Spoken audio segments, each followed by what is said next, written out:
Hi friends, welcome back to our channel. ఈ రోజుకి దేవి నవరాత్రులు మొదలయ్యేతో 9 రోజులు అవుతుంది. ఈ రోజు డే 9. ఈ రోజు అమ్మవారి యొక్క అలంకారణ వచ్చేసరికి శ్రీ పులివాహన కనకదుర్గ అమ్మవారి అలంకారణ అన్నమాట.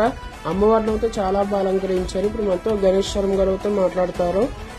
దేవీ శరన్నవరాత్రి మహోత్సవాల్లో భాగంగా ఈరోజు 9వ రోజుగా అమ్మ దుర్గాష్టమి పర్వదినం నాడు అమ్మ వ్యాఘ్రవాహిని దుర్గ. వ్యాఘ్రము అంటే పులి మీద కూర్చుని యుద్ధానికి బయలుదేరుతున్నటువంటి దృశ్యం.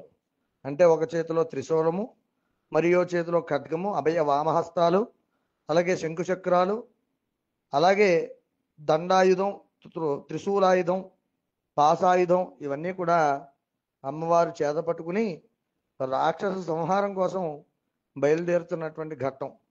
ఎవరైతే దుర్గాష్టమి పర్వదినం నాడు అమ్మవారిని దర్శిస్తారో అష్ట కష్టములన్నీ కూడా నివృత్తి అవుతాయని శాస్త్ర ప్రమాణం. కనుక ఈరోజు అమ్మవారిని విశేషమైనటువంటి శక్తిలో భక్తులు దర్శించుకున్నారు, కుంకుమ పూజలు చేసుకున్నారు.